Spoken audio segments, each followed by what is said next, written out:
ইসলাম কি নিষ্ঠুর ধর্ম নয়? কেউ চুরি করলে তার হাত কাটা হয়। অন্যদিকে খ্রিস্টান ধর্ম ভালোবাসার দয়ার কথা বলে। এখানে পবিত্রকরণের একটা রেফারেন্স আছে। ভাই, আপনি যে কথাটা বললেন সেটা আছে পবিত্রকরণের সূরা মাইদা অধ্যায় 5 আয়াত নম্বর 38। বলা হয়েছে, একজন চোর হোক পুরুষ বা নারী, তার হাত কেটে ফেলো, এটাই আল্লাহ তাআলার পক্ষ থেকে আদর্শ দণ্ড। ইসলাম ধর্মে একটা ফিলোসফি আছে, কেউ চুরি করবে না। খ্রিস্টান ধর্মে একই ব্যাপার আছে। তবে ইসলাম চুরি নিষেধ করার পাশাপাশি আমাদের দেখিয়ে দেয় যে অবস্থা কিভাবে অর্জন করব, যেখানে কোনো মানুষ চুরি করবে না। ইসলাম ধর্মে জাকাত দেওয়ার নিয়ম আছে যে প্রত্যেক ধনী লোক যাদের সঞ্চয় নিসাব লেভেলের উপরে, সেই লোক প্রতি হিজরি সালে তার সঞ্চয় থেকে 2.5% জাকাত হিসেবে দান করে দেবে।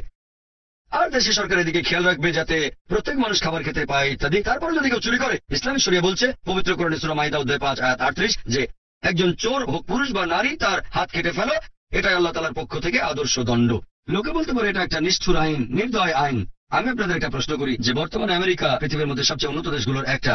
দুর্ভাগ্যের কথা, এখানে অপরাধের মাত্রাটাও অনেক বেশি।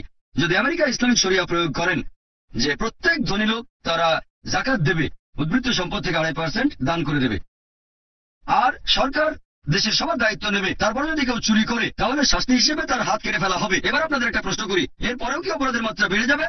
আগের মতো থাকবে নাকি আমেরিকা অপরাধ কমে যাবে? কি হবে? অপরাধ কমে যাবে। এটাই প্র্যাকটিক্যাল আইন, আপনারা শরিয়া প্রয়োগ করেন।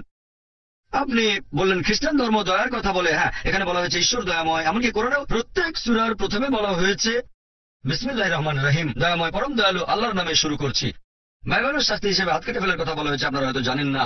ওল্ড টেস্টামেন্টে বুক অব ডিউটেরোনমি অধ্যায় নম্বর 25 অনুচ্ছেদ 11 ও 12 বলা হয়েছে, যদি দুজন লোক একে অন্যের সাথে ঝগড়া করে, অন্যের সাথে লড়াই করে, আর যদি একজনের স্ত্রী, যে লোকটা অন্যের কাছে হেরে যাচ্ছে, যদি তার স্ত্রী তাকে সাহায্য করে বিরুদ্ধের লোকটাকে হারিয়ে দেওয়ার জন্য, যদি অন্য লোকের যৌনাঙ্গ ধরে, মানে লজ্জাস্থান, বাইবেল বলছে 12 নম্বর অনুচ্ছেদে সেই মহিলার হাত কেটে ফেলা হবে। সেখানে চোখ দিয়েও কোনো দয়া দেখিও না। তাহলে বাইবেলও হাত কেটে ফেলার কথা আছে। দুই লোকের ঝগড়ার সময়ে একজনের স্ত্রী যদি তাকে সাহায্য করে, বাইবেল সেই স্ত্রীর হাত কেটে ফেলতে বলছে, ডিউটেরোনমি অধ্যায় নম্বর 25 অনুচ্ছেদ 11 ও 12। আর ইসলাম দয়া দেখানোর পাশাপাশি ন্যায় বিচারও করে। খেয়াল রাখা হয় যাতে সংশ্লিষ্ট সবাই সুবিচার পায়।